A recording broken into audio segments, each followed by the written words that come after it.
In this lecture, we will discuss left main coronary artery occlusion, including the regions of the heart potentially affected and their corresponding EKG features. The left main coronary artery, or LMCA, gives rise to both the left anterior descending coronary artery as well as the left circumflex coronary artery. Therefore, occlusion of the left main coronary artery occlusion, or occlusion of both the LAD and the left circumflex artery simultaneously, will cause a massive infarction to the region supplied by both of those arteries.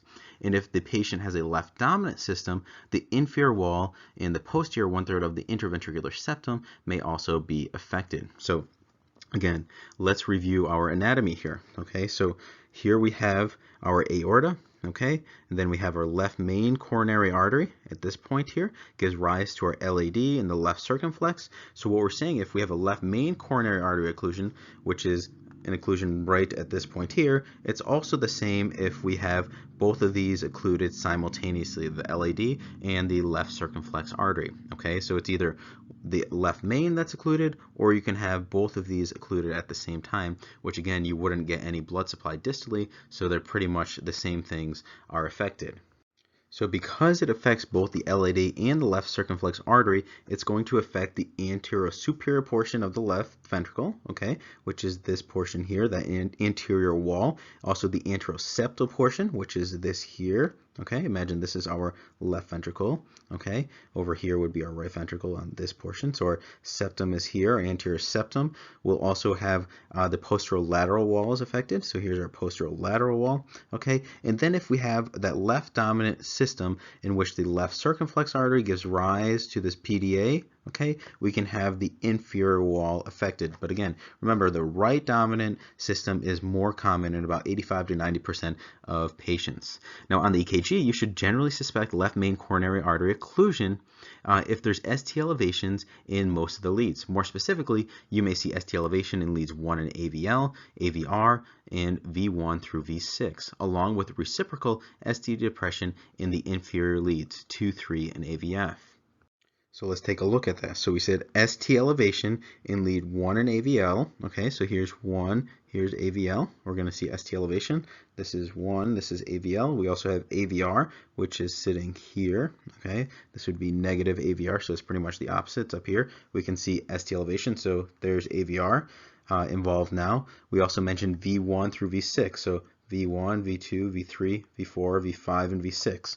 So pretty much most of our leads here, V1 through V6, all our precordial leads also involved. So if you look at the standard 12-lead EKG, you can see that most of the leads are pretty much showing ST elevation, right? 10 out of the 12. And then if you look at the reciprocal changes in those inferior leads, okay, so 2, 3, and AVF showing reciprocal changes, these are our inferior leads down here, okay? So again, most leads will be showing ST elevation, and that's what you want to notice, okay? Now you need to realize that left main occlusion has overlapping features with proximal LAD occlusion, which are ST elevation in leads V1 through V6, 1 in AVL, okay, along with features of left circumflex artery occlusion, which would be the posterolateral STEMI with reciprocal ST depression in leads V1 through V4. And because of this, you may see diminished ST elevation in the anteroseptal leads V1 through V4.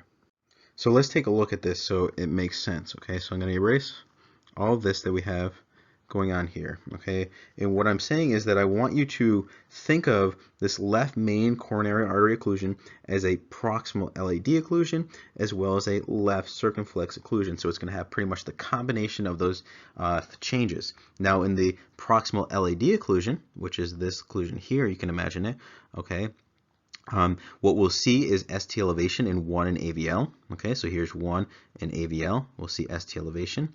And then we'll see also ST elevation in the anterior or in the precordial leads, V1 through V6. So all of these leads here. Okay, so that's a proximal LAD occlusion. Okay, so pretty much all those leads you can see ST elevation. Now with the left circumflex artery occlusion, we see ST depression in those in leads V1 through V4. Okay, because the posterior wall is affected. So our left circumflex artery, you know, that's notice down here. Here's our posterior wall, posterolateral wall, supplied by the left circumflex artery. Okay, so the left circumflex artery supplies it, and because of that we're going to see the ST elevation in those posterior leads V7 through V9, but we'll see reciprocal ST depression in V1 through V4. Okay, so notice that we have ST elevation that results from the proximal LAD occlusion in leads V1 through V4. So if we write this out, proximal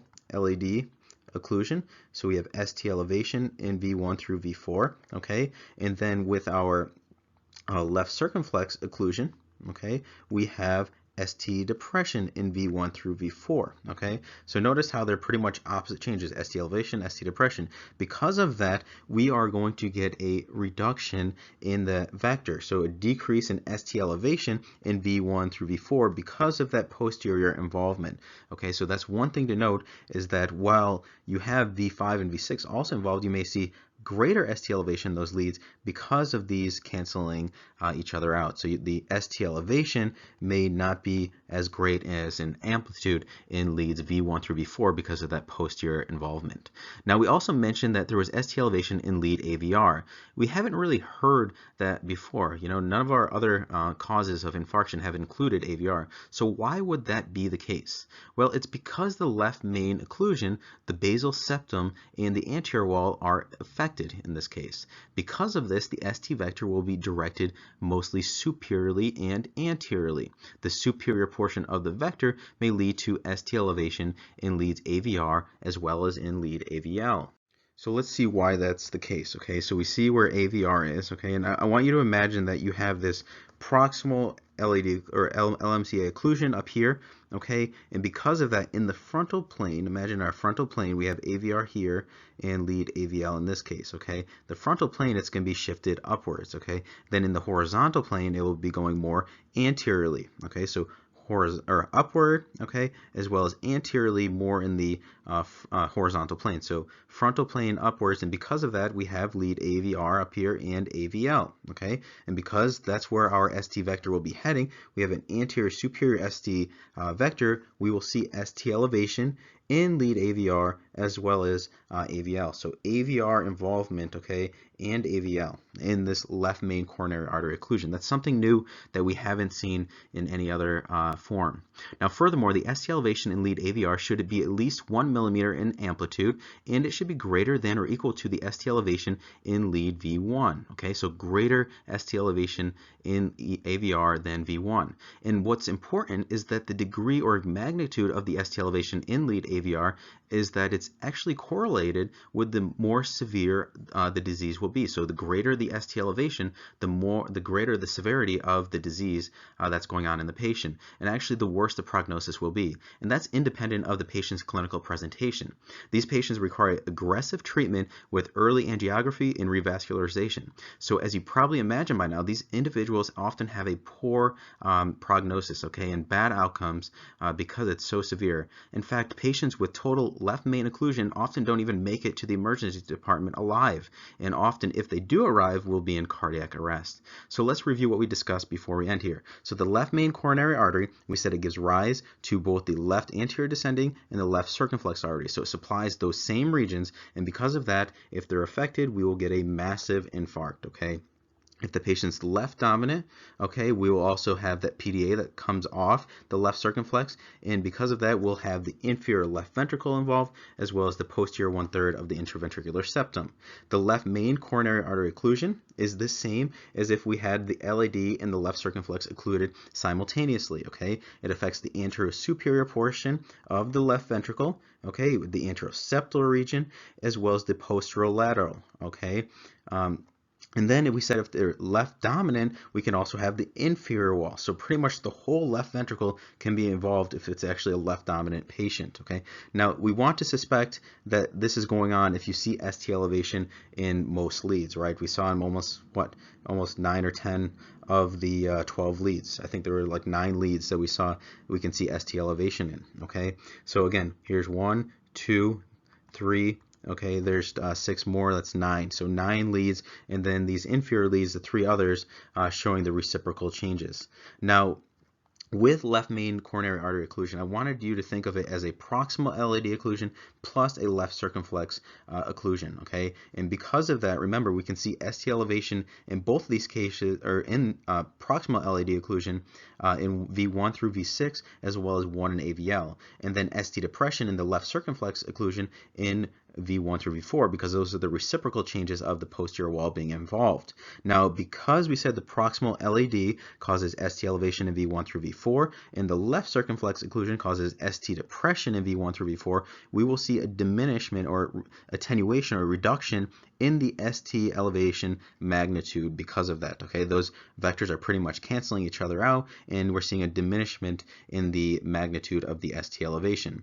Now, we said the basal and septal area is involved, and we also have the anterior wall that's infarcted. Because of this, we have an anterior superior ST vector, and because of that superior portion, we can get elevation of the ST segment in AVR as well as in AVL, and that was something new that we mentioned, okay? AVR and AVL showing ST elevation, and the main one here that we mentioned was AVR, okay, in which this has been correlated to the prognosis of the patient. In other words, we want to see at least ST elevation of 1 millimeter or greater, okay, and the ST elevation in that lead should be at least equal to or greater to the ST elevation in lead V1, which is right here, okay.